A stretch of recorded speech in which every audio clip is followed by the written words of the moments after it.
आपकी जानकारी के लिए एक नया वीडियो अपलोड कर रहा हूं। इसका कॉन्सेप्ट ये है कि आप कैसे फार्माकोलॉजी के टिप्स एंड ट्रिक्स को समझें, कैसे बिना रट्टा मारे आप ये समझ पाएं कि कौन सी कैटेगरी के ड्रग किस पर्पस के लिए यूज होती है और उससे कौन कौन से indication, use, dose, side effect आप इस चीज को कैलकुलेट कर सकते हैं। ये जो आप स्ट्रिप देख रहे हैं अपने में, ये हमारा खींचा हुआ फोटोग्राफ्स है, तो इसे हमने कहीं से डाउनलोड नहीं किया। ये जो स्ट्रिप है वो पैरासिटामोल का है एक्चुअल में, और अगर इसके आपके ब्रांड नेम के बारे में जाएंगे तो इट इज अ क्रोसिन। अब यहाँ पे दो चीजें साफ साफ क्लियर हो रही हैं, पैरासिटामोल और क्रोसिन। पैरासिटामोल आपका जेनरिक नेम है जो active constituent of the drug को रिप्रेजेंट कर रहा है, जबकि इसको बनाने वाले ब्रांड नेम के हिसाब से बात करेंगे तो वो क्रोसिन कहलाएगा, चाहे क्रोसिन एडवांस हो चाहे क्रोसिन फास्ट रिलीफ हो। लेकिन मेन चीज यहां पे हमारा जो काम का है वह है आपका जेनरिक या हमारा आपका main constituent, that is paracetamol. तो यहां पे पैरासिटामोल के हर एक कॉन्सेप्ट को हम यहां पे क्लियर करना चाहेंगे इस एग्जांपल के साथ। सबसे पहले आप देखिए अपने लेफ्ट साइड के कॉलम, ये पूरे स्ट्रिप की फोटो है, इसे हमने किसी भी पार्ट में बाइफरगेट नहीं किया, जबकि आपके राइट साइड में इस स्ट्रिप को हमने दो मेन पार्ट में बाइफरगेट किया है। पहला पार्ट ये वाला जो आप देख रहे हैं, इसमें हमने उसके बेसिक कॉन्स्टिट्यूएंट फार्माकोलॉजिकल प्रोफाइल को इंक्लूड किया है। दूसरे सेक्शन में जहां पे आप नीचे देख रहे हैं वो उसकी बेसिक जानकारी, बैच नंबर, बाकी चीजों को इंक्लूड किए हैं। तो मैं आपको दोनों सेक्शन को बड़ी क्लियरली एक्सप्लेन करूंगा कि दोनों में क्या ऐसी चीजें हैं जिसको हम लोग को दूसरे टैबलेट के स्ट्रिप के साथ या दूसरे टैबलेट की किसी भी डोजेस फॉर्म के साथ अप्लाई करके अपने कॉन्सेप्ट को क्लियर करना है। सबसे पहले इस ड्रग का जो एक्टिव कॉन्स्टिट्यूएंट है उसका नाम मैंने आपको टिक कर ही दिया, यह है पैरासिटामोल। ये जो पैरासिटामोल है वो कौन सी कैटेगरी में आता है, तो ये देखिए यहाँ पे लिखा हुआ है साफ, एनाल्जेसिक एंड एंटीपायरेटिक, यानी कि ये एक ऐसा ड्रग है जो कि आपके लिए पेन किलर का भी काम करेगा और आपके फीवर को कम करने के लिए एंटीपायरेटिक का भी काम करेगा, यानी कि बुखार को ये कम करेगा। दूसरा लाइन लिखा हुआ है, each uncoated tablet contain paracetamol IP 500 mg। दूसरी लाइन आपके फार्मास्यूटिक्स कॉन्सेप्ट को बूस्ट करेगी। ईच अनकोटेड, ये जो आप टेबलेट देख रहे हैं जिसको आप ओरिजिनली में यूज किए भी होंगे, वह एक अनकोटेड टेबलेट का एग्जांपल है। इसके ऊपर किसी भी तरह की कोटिंग नहीं हुई है। डोजेस फॉर्म की बात करें तो obviously it is a tablet, it is a solid doses form. क्या कंटेन करता है? ये कंटेन करता है पैरासिटामोल को।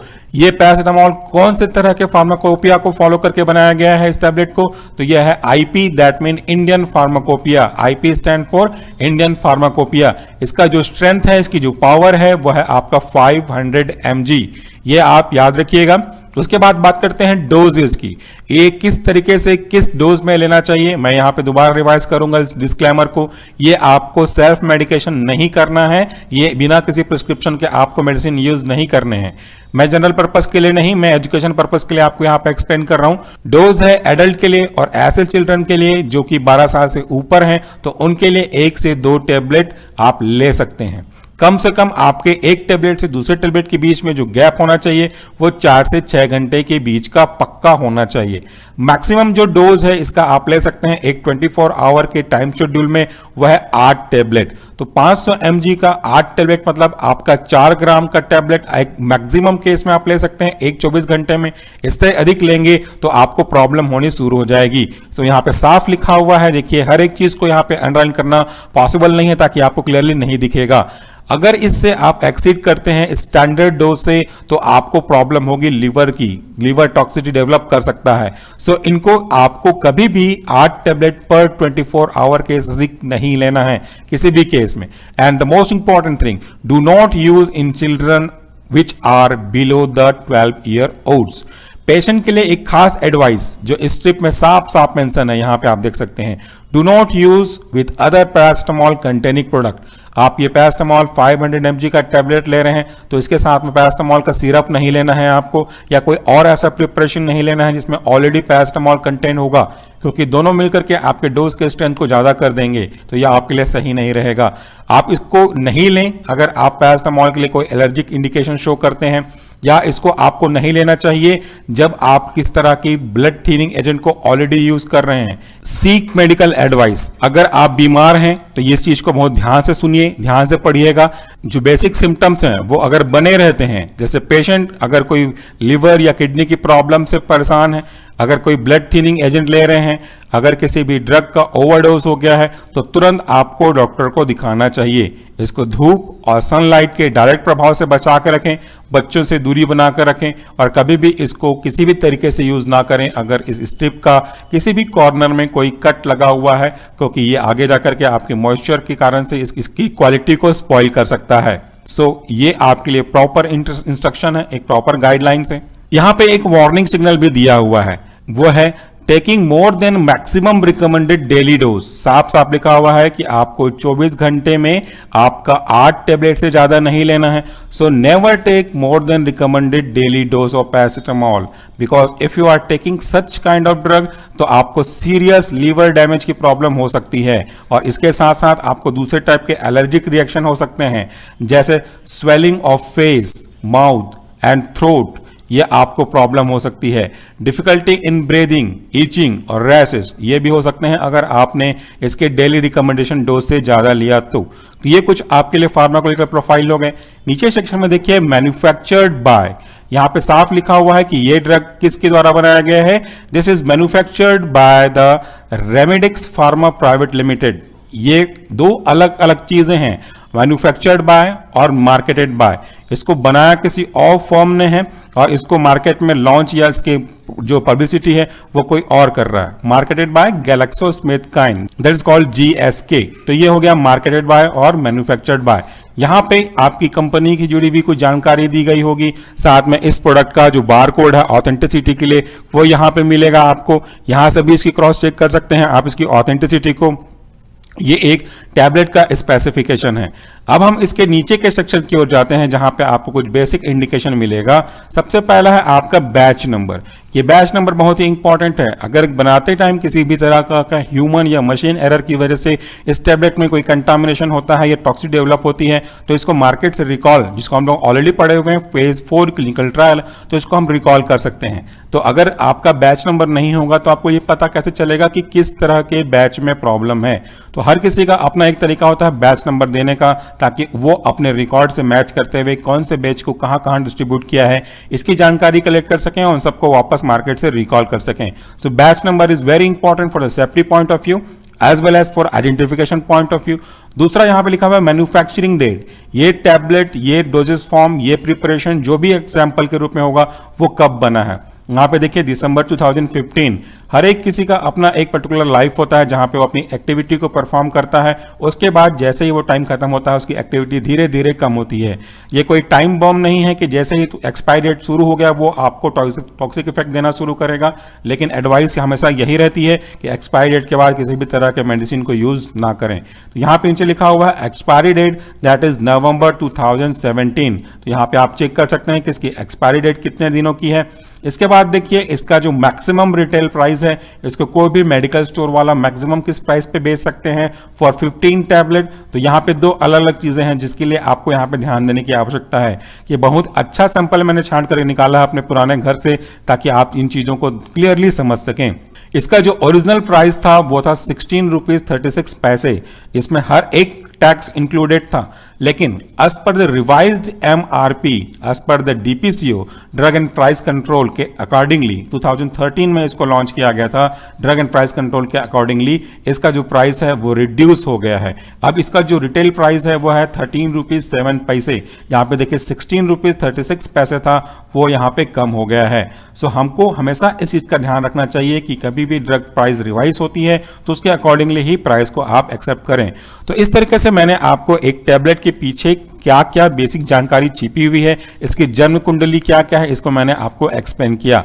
ये आपकी हैबिट में होनी चाहिए कि जब कभी भी कोई भी टैबलेट आप मार्केट से परचेस करते हैं, प्रिस्क्रिप्शन को परचेस करते हैं अपने लिए या अपनी फैमिली की किसी मेंबर के लिए, तो आपको अपने जनरल नॉलेज के पॉइंट ऑफ व्यू को क्लियर करते हुए, फार्माकोलॉजी के बेसिक कॉन्सेप्ट को क्लियर करते हुए, सुटेक्स के कॉन्सेप्ट को यूज करते हुए इन सब चीजों को ध्यान देना होगा। आपको ये भी चीज पता लगनी होगी कि इस ड्रग का इंडिकेशन क्या है, इस ड्रग के कौन कौन से साइड इफेक्ट क्या है, ताकि आप इसको अपने एग्जाम में एक्सप्लेन कर सकें। आज मैं एक और हाउस होल्ड OTC ड्रग लेकर के आया हूं ताकि इसके कुछ बेसिक पॉइंट को समझें। ये एक साधारण व्यक्ति के वीडियो के हिसाब से और एक फार्मेसी के बेसिक स्टूडेंट के हिसाब से वीडियो है। इसमें आपको दोनों चीजें साथ साथ मिलेंगी। तो आज का जो हमारा टैबलेट है वह है डाइजीन। ये डाइजीन टैबलेट का नाम नहीं है, ये एक ब्रांड नेम है। इसका एक्टिव कॉन्स्टिट्यूएंट के हिसाब से अगर हम बात करें, इसका थेरेप्यूटिक यूज के हिसाब से बात करें, इसकी फार्माकोलॉजी के हिसाब से बात करें, तो दिस इज द एंटासिड। यहां पे देखिए ये जो ड्रग है हमारा एंटासिड ड्रग है। What is the meaning of antacid? साथ में लिखा हुआ है एंटी गैस ड्रग। तो सबसे पहले तो मैं आपको एंटासिड का शॉर्ट में मतलब बताता हूं।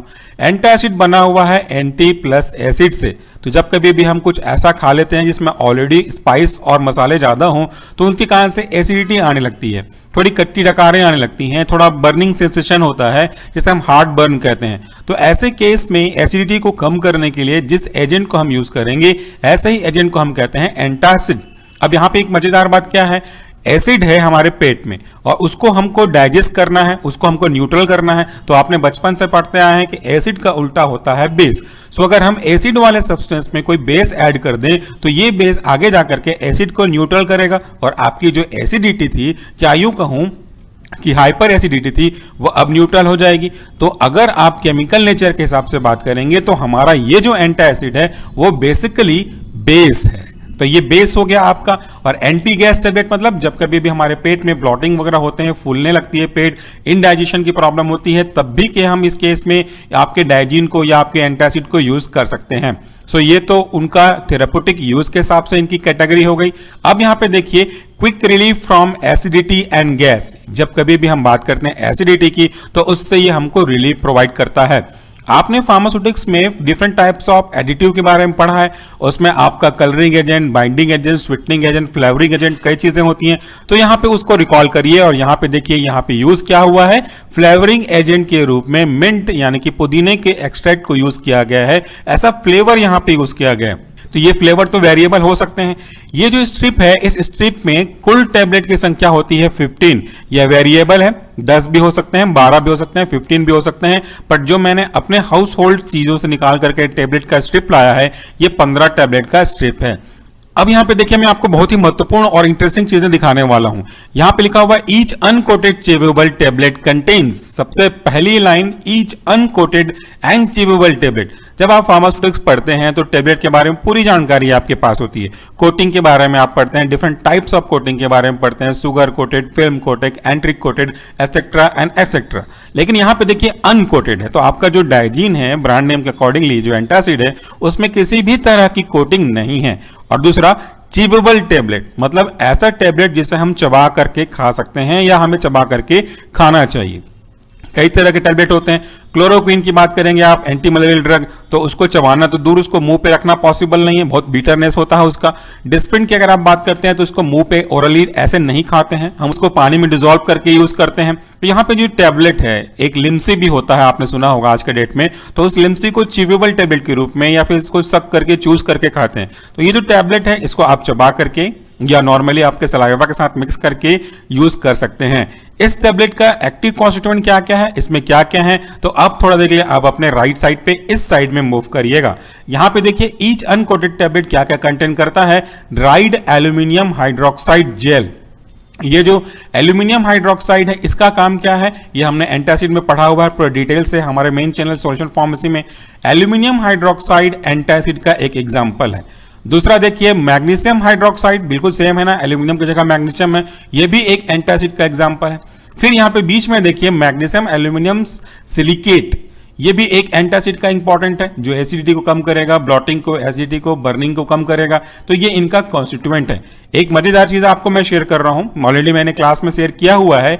अगर आप बात करते हैं एल्यूमिनियम हाइड्रोक्साइड की, तो इसका जो नेचर होता है, अगर आप इसे सिंगल ड्रग के रूप में देंगे तो ये कॉन्स्टिपेशन कॉज कर सकता है due to its astringent property. अगर आप मैग्नीशियम हाइड्रोक्साइड को एज अ सिंगल ड्रग देंगे तो ये लूज मोशन कॉज कर सकता है। तो दोनों को सिंगल सिंगल देने पे अपना अपना प्रॉब्लम है, इसीलिए अक्सर आपको मैंने बताया भी है क्लास में कि हम दोनों को कंबाइन करते हैं। तो यहाँ पे एल्यूमिनियम हाइड्रोक्साइड भी है, मैग्नीशियम हाइड्रोक्साइड भी है। तो आपके एस्ट्रिंजेंट की वजह से कॉन्स्टिपेशन होने वाली प्रॉब्लम को आपका मैग्नीशियम हाइड्रोक्साइड काउंटर बैलेंस कर रहा है। और मैग्नीशियम हाइड्रोक्साइड की वजह से हो सकने वाले लूज मोशन को आपका एल्यूमिनियम हाइड्रोक्साइड एज एस्ट्रिंजेंट इसको काउंटर बैलेंस कर रहा है। सो दोनों की प्रॉब्लम को दोनों ने नलीफाई कर दिया, तो दोनों की प्रॉब्लम हमको मिलेगी ही नहीं। ये हो गया हमारा मैग्नीशियम हाइड्रोक्साइड और एल्यूमिनियम हाइड्रोक्साइड की कॉम्बिनेशन का एक इंपॉर्टेंट एडवांटेज। इसके नीचे दिखा है साइमेथिकॉन, ये आपके बर्निंग सेंसेशन, एसिडिटी, पेन, इन दोनों को ठीक करने में मदद करता है। कलर के बारे में बात करेंगे तो कलर को देने के लिए आर्टिफिशियल कलर को यूज किया गया है। तो यहां पे जो कलर है, इसी का जूम व्यू आप अपने साइड में देख रहे हैं, तो कलर है ये आपके फूड ग्रेड कलर हैं जिनको हम लोग कंज्यूम कर सकते हैं। ये एडिटिव के एग्जांपल्स हैं, कलरिंग एजेंट। डोज की बात करें तो ये आपको मैं सजेस्ट नहीं कर रहा, जो यहां पे डाटा लिखा है उसी के अकॉर्डिंगली मैं आपको एक्सप्लेन कर रहा हूं। एक एडल्ट के लिए 2 से 4 tablet as required to be chewed और सक्ड आफ्टर मील्स। देखिए मैंने जो आपको शुरू में कहा था, या तो वो चबा सकते हैं या तो उसको सलाइवा के साथ मिक्स करके सक कर सकते हैं। मील यानी कि खाना खाने के बाद इसे ले सकते हैं, या उसके पहले भी अगर एसिडिटी हो रही है, कुछ आपने हैवी ब्रेकफास्ट लिया है तो उसके बाद भी यूज कर सकते हैं। मील का मतलब यहां पे इन जनरल जो लोग हम समझते हैं वो फूड से है, लंच या डिनर से है, लेकिन अगर आपने हैवी मील लिया है तो वो भी इसके कैटेगरी के अंदर रखा जा सकता है। या लिखा हुआ है एट बेड टाइम, या तो फिर आप सोते समय इसको यूज कर सकते हैं, या तो फिर सबसे इंपॉर्टेंट एक लाइन, और as advise by your physician. So यहां पे एक चीज हो गई, children as advise by physician. अगर आप बच्चों के लिए केस में बात करते हैं तो हम तो सजेस्ट नहीं करेंगे कि किसी भी तरीके के ड्रग को आप बिना प्रिस्क्रिप्शन के लें। ओटीसी ड्रग है तो भी एक बार आपको सोचने की आवश्यकता है। देखिए यहां पे एक और जानकारी लिखी है, प्रोटेक्ट फ्रॉम लाइट, इसको सनलाइट से डायरेक्ट आपको बचाना है, और ऑब्वियसली इसको एक्सेस हीट, मॉइस्चर इनके कांटेक्ट में आने से भी हमको बचाना है। ये हो गई एक एडवाइस जो कि आपको हमेशा किसी भी टैबलेट में, कैप्सूल में, किसी भी डोजेस फॉर्म में एक एडवाइस या एक सजेशन के फॉर्म में आपको मिलेगा। Coming to the next, but that is not as important as the other one, that is manufacturing license number. मैंने लास्ट वीडियो में भी बताया था कि हर एक कंपनी के पास उस प्रोडक्ट को बनाने के लिए, पर्टिकुलर सैंपल के लिए, पर्टिकुलर डोजेस फॉर्म या पर्टिकुलर स्पेसिमेन के लिए उनको एक लाइसेंस की आवश्यकता होगी, अप्रूवल की आवश्यकता होगी। सो ये उनको मिलता है, उसका लाइसेंस नंबर यहाँ पे ऑब्वियसली मेंशन होगा। मैन्युफैक्चर्ड बाय मतलब कौन सी कंपनी इसको बना रही है, और इसको बनाया हुआ है अबॉट इंडिया लिमिटेड ने। तो ये इसके कुछ बेसिक कंपोनेंट हो गए। अब यहाँ पे बाकी चीजें देखिए, ये अगर इस स्लाइड के नीचे और आते हैं तो ये बैच नंबर है। मैंने आपको बैच नंबर हर बार बताया कि ये आपके लिए बहुत ही इंपॉर्टेंट है। कहीं कोई गलती से अनजाने में कोई गलती हो गई तो उसको रिकॉल करने के लिए यहाँ पे इसका मैन्युफैक्चरिंग डेट है, यहाँ पे बताया गया कि ये टैबलेट कब बना हुआ है, और ये रहा उनका एक्सपायरी डेट कि ये कब तक चलेगा। मैक्सिमम रिटेल प्राइस भी बताया गया है, पर 15 टैबलेट के लिए इसका जो प्राइस है वो 15 रुपीज है। So these are the basic information available on the back side of given sample. Here हम बस की बात करें तो ये डाइजीन के पीछे दिया गया कुछ इंपॉर्टेंट इंफॉर्मेशन हुआ। अब मैं आपको एक चीज एक्स्ट्रा समझा रहा हूं क्योंकि ये एक जनरल पब्लिक भी देखेगा तो उसको समझाने के लिए बेसिक पॉइंट है। यहाँ पे देखिए कैसे काम करता है। ये जो आप ग्रीन कलर में देख रहे हैं, ये मान लेते हैं हम कि ये कोई एसिड है। एसिड कहाँ पे? ये आपके जीआईटी में। ये जो बीकर है, ये बीकर नहीं, ये आपका जीआईटी है, आपका पेट है मान लेते हैं। तो इसमें कुछ खाने की वजह से, जो ज्यादा मसाला मिर्च खाने की वजह से एसिडिटी बन रही है, तो एसिडिटी को ठीक करने के लिए, एसिडिटी को बैलेंस करने के लिए हम यहाँ पे इस डाइजीन टैबलेट का एक टैबलेट लेते हैं। तो दिस इज अ टैबलेट। तो जब ये टैबलेट आप ओरल यूज से लेंगे तो धीरे से आपके स्टमक में पहुंचेगा। ये मैं उस केस के लिए बात कर रहा हूं जहां पे हम इसको चीव और सक नहीं कर रहे, क्योंकि इसको मुझे समझाना है आपको, इसलिए मैं डायरेक्ट टैबलेट के बारे में बात कर रहा हूं।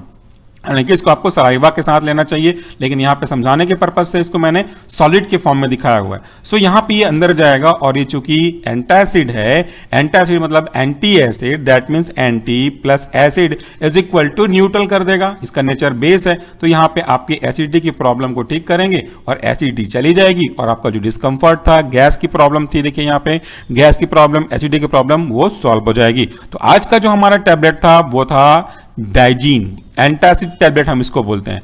आज मैं जिस प्रोडक्ट के बारे में बात करने वाला हूं वो है इलेक्ट्रॉल पाउडर। अगर आप ये सोच रहे हैं कि इसके बारे में तो आप सब कुछ जानते हैं, जानने को कुछ बचा नहीं, तो कृपया 2 मिनट बस इंतजार करें और इस वीडियो को पूरा देखें। आपके लिए कुछ एक नई जानकारी मिलेगी, ऐसा मैं आपको यकीन दिला सकता हूं। लेकिन मैं शुरू करूंगा बेसिक से, ताकि मेरे ऐसे स्टूडेंट जो कि बी फार्मेसी के फर्स्ट सेकंड सेमेस्टर में हो वो अपने इनऑर्गेनिक केमिस्ट्री को, और ऐसे बच्चे जो फार्माकोलॉजी में है वो अपने बेसिक कॉन्सेप्ट को क्लियर कर सकें। ये जो पैकेट है WHO का सर्टिफाइड फॉर्मूला, जिसमें हम बात करेंगे इलेक्ट्रॉल पाउडर की, इसकी जरूरत क्यों पड़ती है? जब कभी भी हम किसी सीवियर कारण से लूज मोशन और वोमिटिंग होगी तो हमारे बॉडी में प्रेजेंट काफी सारे इलेक्ट्रोलाइट यूरिन के साथ या फिर स्टूल में वाटर के साथ बॉडी से बाहर निकल जाएंगे। इससे हमारी बॉडी बॉडी में इलेक्ट्रोलाइट का इम्बैलेंस जनरेट होगा और ये आपको फिर वीकनेस, चक्कर, फैटिक, लिथर्जी ऐसे सिम्टम डेवलप करने लगेंगे। तो सबसे जरूरी इंपॉर्टेंट तरीका क्या होता है कि आप इस तरह के ओरल रिहाइड्रेशन सॉल्ट, और कुछ बुक में इनको ओरल रिहाइड्रेशन सॉल्यूशन भी बोलते हैं, लेकिन इनिशियल फॉर्म में तो ये सॉल्ट है, जब इसको आप वाटर में डिसॉल्व करेंगे तभी जाके वो सॉल्यूशन बनेगा। सो ये जो सॉल्ट है वो उसमें ऐसे नेचर वाइज केमिकल्स हैं, ऐसे नेचर वाइज सॉल्ट हैं जो कि आपकी बॉडी के लिए बहुत ही वाइटल फंक्शन करने वाले इलेक्ट्रोलाइट्स या आयंस को बैलेंस करने का काम करेंगे। सो डिहाइड्रेशन के कारण से हो सकने वाली वाटर की कमी को, इलेक्ट्रोलाइट की कमी को ये आपका सैंपल पूरा करता है। इसके एक एक वर्ड की ओर अगर हम जाएं तो सबसे पहले देखिए ओरल रिहाइड्रेशन सॉल्ट में ओरल वर्ड आपको ये दिखा रहा है कि ये एक ऐसा सॉल्ट का सॉल्यूशन बनने वाला है जिसको हम ओरल रूट से इंट्रोड्यूस करेंगे। तो इसका रूट ऑफ एडमिनिस्ट्रेशन होगा वह है ओरल। यहाँ पे आखिरी में देखिए सॉल्ट के बाद लगा हुआ है आईपी, तो इसका मतलब भी मैंने आपको बताया था कि इसका जो फॉर्मूला का प्रिंसिपल है जिसको बनाने का फार्माकोपिया को फॉलो किया गया है वो इंडियन फार्माकोपिया के गाइडलाइन को फॉलो करते हुए बनाया गया है। हालांकि फॉर्मूला जो है वो WHO के उनके फॉर्मूला पे बेस्ड है। ये इलेक्ट्रॉल पाउडर है और इसके डिफरेंट कॉन्स्टिट्यूएंट्स हैं। इनके कॉन्स्टिट्यूएंट्स की अगर हम बात करें, बेसिक कॉन्स्टिट्यूएंट्स की, तो देखिए यहाँ पे सोडियम है, पोटेशियम है, क्लोराइड है, साइट्रेट है और डेक्सट्रॉस है। और इसके अगर हम कंपोजिशन वाइज बात करें इनके कॉम्बिनेशन फॉर्म में, तो सोडियम क्लोराइड है। इस सोडियम क्लोराइड का जो काम होता है वो हमारे बॉडी में न्यूट्रिशन के ट्रांसफर के लिए है, इलेक्ट्रोलाइट के बैलेंस के लिए है, फ्लूइड के मेंटेनेंस के लिए है और ब्लड प्रेशर को कंट्रोल करने में सोडियम क्लोराइड की बहुत ही महत्वपूर्ण भूमिका होती है। इसके बाद जो इसका अगला कॉन्स्टिट्यूएंट है वो है पोटेशियम क्लोराइड। पोटेशियम क्लोराइड का बेसिक काम होता है इस ओरल रिहाइड्रेशन सॉल्ट में कि ये हमारी बॉडी में जाकर के पोटेशियम का जो लॉस हुआ होगा यूरिन के साथ, स्टूल में, वाटरी स्टूल के फॉर्म में, डायरिया के फॉर्म में, उसको बैलेंस करना। पोटेशियम क्लोराइड हमारी बॉडी में हार्ट के नॉर्मल फंक्शन को मेंटेन करता है और पोटेशियम की जो कमी हुई है इसको भी रिस्टोर करने का काम करता है। इसके बाद जो इसका अगला कॉन्स्टिट्यूएंट है सोडियम साइट्रेट, तो इसमें जो सोडियम साइट्रेट का साइट्रेट फॉर्म है वो हमारी बॉडी में हाइड्रेशन के कारण से हुए एसिडोसिस को बैलेंस करने का महत्वपूर्ण काम करेगा। इसके बाद जो डेक्सट्रोज है उसका काम एनर्जी प्रोवाइड करना नहीं है बल्कि न्यूट्रिएंट के ट्रांसफर में और सोडियम के एब्जॉर्प्शन में मदद करना है। इसके बाद जो आप आखिरी वर्ड देख रहे हैं एक्सिपिएंट, इसका मतलब होता है ऐसे सारे इनर्ट सब्सटेंस जिनकी अपनी कोई मेडिकल फार्माकोलॉजी एक्टिविटी नहीं होती, वो केवल आपके प्रिपरेशन के बल को या उनकी एक्टिविटी को और सपोर्ट करने के लिए यूज करते हैं। और यहाँ पे आप जो क्वांटिटी देख रहे हैं QS लिखा हुआ, इसका मतलब होता है क्वांटिटी सफिशिएंट, यानी कि आवश्यकता अनुसार। तो ये कुछ बेसिक कंपोजिशन हो गए।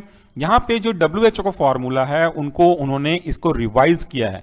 पहले के फॉर्मूला में सोडियम क्लोराइड का जो परसेंटेज था ग्राम के अकॉर्डिंगली वो इन्होंने नए फार्मूला के अकॉर्डिंगली चेंज किया। तो ये आपका पहला स्ट्रिप जिसमें कुछ बेसिक जानकारियां रहती हैं। एक और मजेदार चीज आपको मैं यहाँ पे दिखाता हूं। इस स्ट्रिप के कॉर्नर पे आप ब्लैक कलर के कुछ लाइंस देख रहे हैं। इन लाइन का, और आप इस तरफ भी देखेंगे आगे जाकर के हम बात करेंगे, तो इन लाइंस का काम ये होता है कि जब इनको ऑटोमेटेड मशीन से फिलिंग कर रहे होते हैं तो मशीन इन कोड्स को रीड करती है और इन्हीं पे इनको सील करने का काम करती है। तो ये एक प्रकार से सिग्नल है कि हमको यहाँ पे पाउच पे सीलिंग करनी है। ये एक बेसिक जानकारी हुई। अब इसके यूज के बारे में अगर आप बात करें तो देखिए डायरेक्शन फॉर यूज में साफ साफ लिखा हुआ है कि इनको, यानी कि आपके ओरल रिहाइड्रेशन सॉल्ट के इस पाउच को आपको 200 ml वाटर में डिसॉल्व करना है। ये जो पाउच है उसकी पूरी क्वांटिटी को आप यूज करना है। और सबसे इंपॉर्टेंट यहाँ पे नीचे लिखा हुआ है use only in recommendation dilution, केवल आपको 200 ml वाटर में एक पूरे शैशे को मिला करके यूज करना है। और जो सॉल्यूशन आप बनाएंगे इस सॉल्ट को यूज करते हुए वो विद इन 24 आवर कंज्यूम हो जाना चाहिए, वरना इसकी एफिकेसी थोड़ी सी टेस्ट में चेंज हो जाएगी और इसकी क्वालिटी में इंफेरिटी आ सकती है। दूसरा, चूंकि ये एक ऐसा पाउडर है जिसमें काफी सारे सॉल्ट प्रेजेंट हैं तो ये हाइग्रोस्कोपिक इन नेचर शो कर सकता है, इसीलिए इनको हमको स्टोर करना होगा ड्राई प्लेस पे ताकि कहीं से भी कोई मॉइस्चर ना आ सके और मॉइस्चर के कारण से ये खराब ना हो सके। ये एक बेसिक जानकारी हुई। के बाद अगर हम इसके नीचे के लेबल की ओर बात करेंगे तो यहाँ पे कुछ बेसिक इंडिकेशन है जो मोस्ट ऑफ द केस आपको हर प्रोडक्ट में मिल जाएगा। वह है इनका मैन्युफैक्चरिंग लाइसेंस नंबर। ये आपको इस प्रोडक्ट में दिख रहा है। पिछले बार जब मैंने क्रोसिन के बारे में बात किया तब यहाँ पे नहीं है। सो हर एक चीज को बनाने के लिए कंपनी को कुछ पर्टिकुलर लाइसेंस की डॉक्यूमेंटेशन की आवश्यकता होती है। तो जब कभी भी कंपनी अपने पर्टिकुलर प्रोडक्ट को लाइसेंस के लिए अप्लाई करेगी उनको एक लाइसेंस नंबर मिलेगा, तो ये उनका लाइसेंस नंबर है। इसके हिसाब से हम उसकी ऑथेंटिसिटी को भी चेक कर सकते हैं।